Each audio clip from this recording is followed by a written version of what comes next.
Hello dear students, I hope सब अच्छे होंगे। तो आज जिस टॉपिक पे हम बात करने वाले हैं वो आरपीएफ एसआई एंड कांस्टेबल का जो फिजिकल है उसके ऊपर।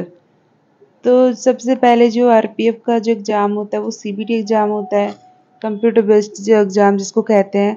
उसके सीबीटी एग्ज़ाम के बाद जो आपका फिजिकल का जो एग्ज़ाम होता है, तो उसके लिए जो आपकी वैकेंसी रहती है, जितनी सीट रहती है उसके 10 टाइम्स जो कैंडिडेट्स हैं उनको फिजिकल एग्ज़ाम के लिए बुलाया जाता है।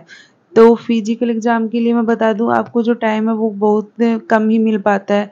तो मैंने भी जो गलती की थी वो यही कि मैं तैयारी कर रही थी एग्ज़ाम की, तो हाँ, स्टडी में मेरा काफ़ी अच्छा था कि हाँ, प्रैक्टिस अच्छी थी। सीबीटी एग्ज़ाम में मेरे मार्क्स भी बहुत अच्छे बन रहे थे, तो मुझे 100% श्योर था कि इसमें अपना क्लियर है। लेकिन बात करें फिजिकल एग्ज़ाम की, running, long jump and high jump, तो उसमें क्या है ना, प्रैक्टिस आप अगर कंटिन्यू करते हो तो आपको एक कॉन्फिडेंस रहता है कि हाँ, एग्ज़ाम में निकाल पाऊँगा।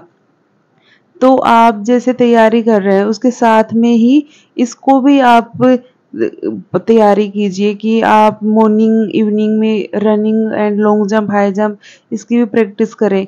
क्योंकि अगर आपका ड्रीम है आर्मी, पुलिस ये सब में जाना, तो फिजिकल एग्ज़ाम जो होता है वो सब एग्ज़ाम्स में होता है, तो इसको कंसिडर करना बहुत ज़रूरी है। क्योंकि मेरे वीडियोज़ पे कमेंट्स भी बहुत लोगों के आए हैं कि मैम लास्ट टाइम हम लोग सिलेक्ट हुए थे बट रनिंग में रह गए, कोई लॉन्ग जंप में, कोई हाई जंप में, तो बहुत बुरा लगता है कि आप वहाँ तक पहुँचने के बाद भी इसमें रह गए।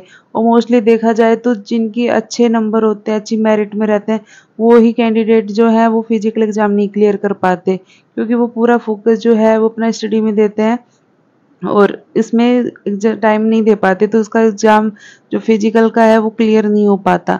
तो मैंने भी क्या किया था, पहले प्रैक्टिस इतना किया नहीं था, फिर पहले एग्ज़ाम में ही ध्यान था कि हाँ, एग्ज़ाम की तैयारी कर लेते हैं। उसके बाद जैसे फिजिकल का कॉल लेटर आया कि हाँ, आप सिलेक्ट हो गए हो, आपका भी फिजिकल एग्ज़ाम होगा, तो हमें टाइम मिला था 25 डेज़ के अप्रोक्स, कि आप 25 डेज़ के बाद में आपका एग्ज़ाम होने वाला है। तो मैंने स्टार्ट की प्रैक्टिस। तो प्रैक्टिस जैसे डेली दोनों टाइम रनिंग करना, long jump and high jump दोनों की प्रैक्टिस करना अच्छे से। और फिर जब मैं फिजिकल एग्ज़ाम के लिए गई तो वहाँ पे बहुत ज़्यादा कैंडिडेट आ रखे थे, तो उस टाइम भी थोड़ा सा लगने लग गया कि हाँ भी हो गया नहीं होगा सिलेक्शन। तो सबसे पहले जो हुआ था, तो सबसे पहले सबको लाइन में डिवाइड करके कि हाँ, इतने 50-50 डिवाइड किए थे कि 50-50 को एक साथ रनिंग करवाई जाएगी। तो रनिंग करवा रहे थे। तो मेरा जो नंबर आया था वो वैसे ही दोपहर में 1-2 बजे के आसपास आया, तो उस टाइम तो वैसे ही बहुत धूप थी, ये सब थी। लेकिन जब रनिंग स्टार्ट की थी तो माइंड में यही था कि भाई बहुत मेहनत करके आए हैं, बस दौड़ लो। और इसमें रनिंग में जो है वो चिप लगाई जाती है टाइम के लिए, आपका टाइम उसमें कैलकुलेट होता रहता है। फिर रनिंग जब आप कंप्लीट कर लेते हो उसमें, हाँ, स्टाफ लोग जो डिप्लॉय रहते हैं ड्यूटी में, वो आपको बताते भी रहते हैं कि इतना टाइम हो गया, इतना टाइम आपका बाकी है। वो बूस्ट अप करते रहते हैं साथ साथ में। बस वहाँ पे गिव अप नहीं करना, थकना नहीं है। मैंने देखा था कि वो लड़कियां जो स्टार्टिंग में क्या है कि अपना रनिंग बहुत अच्छे से स्टार्ट की, पूरा स्पीड अपना फर्स्ट राउंड में लगा दी, लेकिन जब सेकंड राउंड हुआ तो उसमें क्या है, थक गए और वहीं पे रुक गए। और मैंने जो किया था रनिंग स्टार्ट, तो मैंने इक्वल जैसे स्टार्ट किया ऐसी स्पीड से कि हाँ, हम विद इन टाइम इसको कंप्लीट कर ले, जैसे स्टार्ट किया वैसे ही एंड किया। और लास्ट का जो 100 मीटर होता है उसमें अपनी फुल स्पीड दी कि हम रह ना पाए। तो फिर उसके बाद में उन्होंने टाइम सबका चेक किया। उसके बाद जो जो विद इन टाइम आया उनको सिलेक्ट किया। उसके बाद जो हुआ था वो हाइट मेजरमेंट, आपका हाइट चेक किया गया था कि जो इसका क्राइटेरिया है आप उसको क्वालिफाई कर पा रहे हैं नहीं कर पा रहे, तो उसमें भी कुछ लड़कियां जो है बाहर हुई थी। और उसके बाद में जो हुआ था वो हुआ था लॉन्ग जंप। तो लॉन्ग जंप के लिए जो चांसेस दिए गए थे वो 2 चांस दिए गए थे। मेरा जो लॉन्ग जंप है वो हो गया था, फर्स्ट चांस में क्लियर हो गया था। मोस्टली होता है कि अगर आपको फर्स्ट चांस में नहीं हो पाता तो कॉन्फिडेंस जो है वो लो हो जाता है। अगर फर्स्ट चांस में आप निकाल लेते हो तो वो निकल जाता है, लेकिन सेकंड चांस में अगर आप होता है तो घबराहट सी एक हो ही जाती है कि पता नहीं हो पाएगा नहीं हो पाएगा। और बहुत से मैंने देखा वहाँ पे लड़कियां जो थी, वो घबराहट के चक्कर में वो उसको क्लियर ही नहीं कर पाई। उनको चांस 2 मिले लेकिन दोनों चांस उनके वेस्ट हो गए थे। तो लॉन्ग जंप के बाद में जो हुआ था वो हुआ था हाई जंप। हाई जंप हमारा 3 फीट था, उसमें भी 2 चांस थे।